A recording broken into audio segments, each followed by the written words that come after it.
everyone, I'm Sarah of Rich Textures Crochet and welcome. Today we're going to learn how to crochet a stitch that I have been putting off for a very long time, but it's one of those classic beautiful crochet stitches that everyone should have in their repertoire, the bouillon stitch. This is the bouillon stitch here. It's a very unique looking stitch, and it's created by wrapping your yarn around your hook several times and then drawing through. This is the front side, and then the back side. It looks slightly different, but you can still see those wraps around the hook, which creates this gorgeous stitch. It is quite versatile as well, which you are going to see later on in the video. Today for the tutorial, you're going to be using a small amount of worsted weight yarn. This is a cotton yarn. It's the Pima Cotton by Lion brand, as well as a 5mm or an H8 crochet hook. Links to these items can be found in the description of this video. Also down in the description, you'll find a direct link to the free written instructions, which are on my website at richtexturescrochet.com. Now, for the stitch, you don't need to stick with a worsted weight. It can be worked in a variety of yarn weights and hook combinations. Well, let's go ahead and get started. Now our stitch today is worked in rows, so we're going to start by making a slip knot, and then by working a foundation chain. And your foundation chain today can be any multiple of stitches plus 1. So today I'm just going to go ahead and chain 21.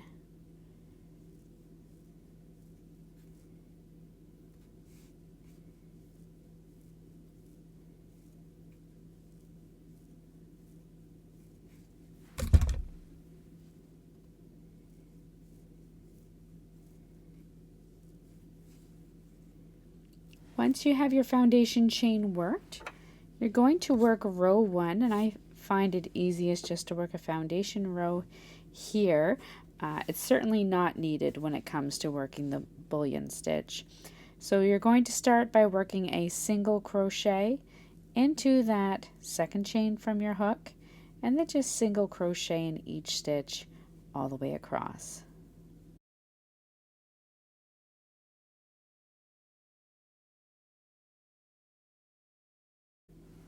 Once you come all the way across at the end of row 1, you're going to chain 2 and turn your work. Now your chain 2 does not count as a stitch. We're now going to start working our bouillon stitches, but we're going to begin by working a bit of an anchor stitch for this row, which is going to be a double crochet. So you have your chain 2, then into the same stitch at the base of your turning chain, work a double crochet stitch. You're now going to work the first bouillon stitch, and I will give you a heads up, these stitches do require quite a bit of patience and a little bit of practice and trick in order to get started.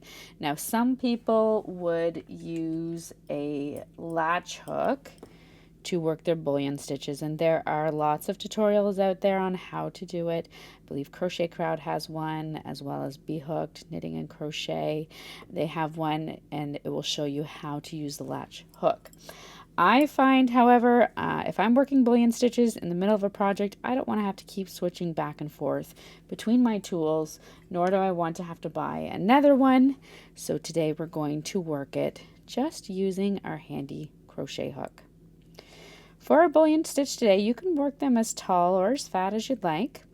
I'm going to work mine by yarning over 5 times. So just taking my yarn, wrapping it around my hook, 1, 2, 3, 4, and 5. A little note about this: when you're wrapping it, you don't want it to be too tight, but you also don't want it to be too loose. If it's too loose, you are going to have a harder time pulling your hook through. You're then going to insert your hook into the next stitch, yarn over, and draw up a loop. Again, keep that tension fairly firm. We're now going to work these loops off of our hook. You're going to yarn over once again, and I find it easiest to pull through the first 2 loops on my hook and then just pull through every loop after that. Again, you don't want it to be too loose. You just want to keep pulling them over just like that. So there were 6 loops there on your hook. You're going to pull them all off. It is a little bit of a trick. Sometimes they do kind of fall off and get lost. I'm just going to show you what I'm doing with my other hand here on my next one, which I find makes it easier. So you're going to work your next bullion stitch, yarn over 5 times. You can yarn over 7, you can yarn over 8, 9, 10, however many times you'd like. I'm just yarning over 5 times. There's 3, 4, and 5. You're then going to insert your hook into the next stitch, yarn over, and draw up a loop. You're then going to yarn over, keeping the tension fairly tight, yarn over, draw through the first 2 loops because they're easy. Then if you watch with my pointy finger, I'm actually using it at the back of my work to kind of push this yarn forward before I turn my hook away from me and pull through. Push the yarn forward, pull through. If you're keeping your tension fairly tight, it won't get too loose. Push the loop forward, turn your hook away from you, and pull through all the way up to the top. You're going to do it all the way across. 1, 2, 3, 4, and 5. Keep the tension fairly tight. Insert your hook into the next stitch, yarn over, draw up a loop. Again, you're keeping that tension fairly tight. Yarn over and pull through the first 2 loops. That's easy. Then you want to pull that loop through, kind of push the yarn forward with the finger at the back until all the loops are off your hook. Continue across. 1, 2, 3, 4, 5. Insert your hook, yarn over, draw up a loop, yarn over and pull through the first 2, yarn over 1, 2, 3, 4, and 5.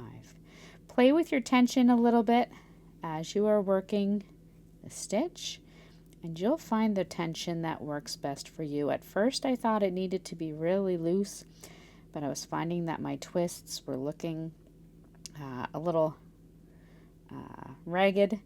But when you keep that tension a little bit tighter, use your finger at the back to kind of push the loop through, you're going to get that nice, even wrapped look. So continue all the way across until 1 stitch remains.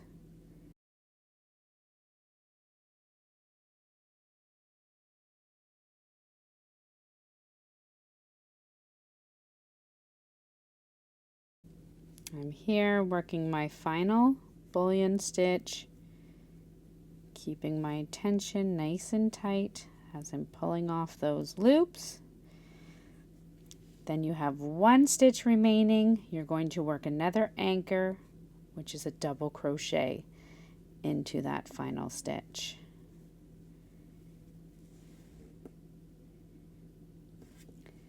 Now for row 3, we're going to chain 1 and turn our work. You're then going to work a single crochet into this first stitch and then single crochet into each stitch all the way across. I like working the single crochet stitches in between the rows of bullion stitches because it just pulls them up and evens them out quite nicely in between. So go ahead and single crochet all the way across.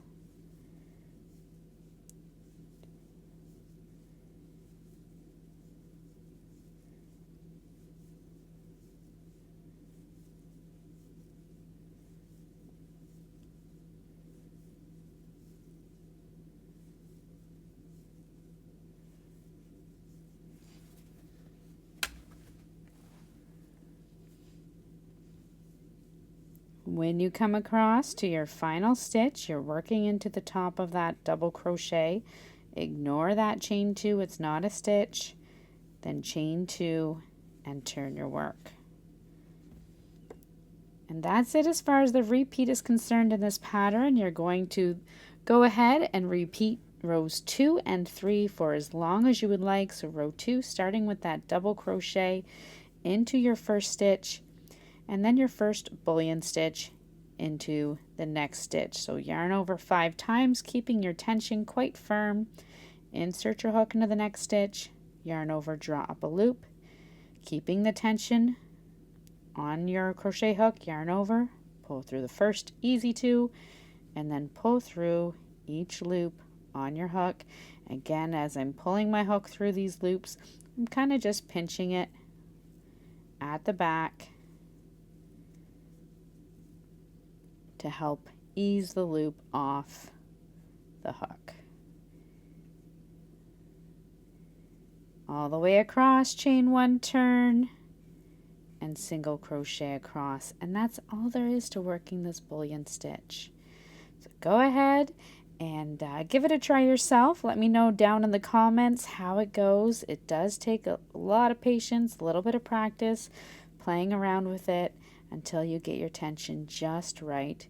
But once you do, it's one of those stitches that you are going to feel so proud and excited about accomplishing.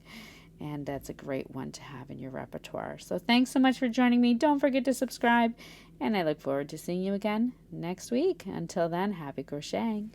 Bye.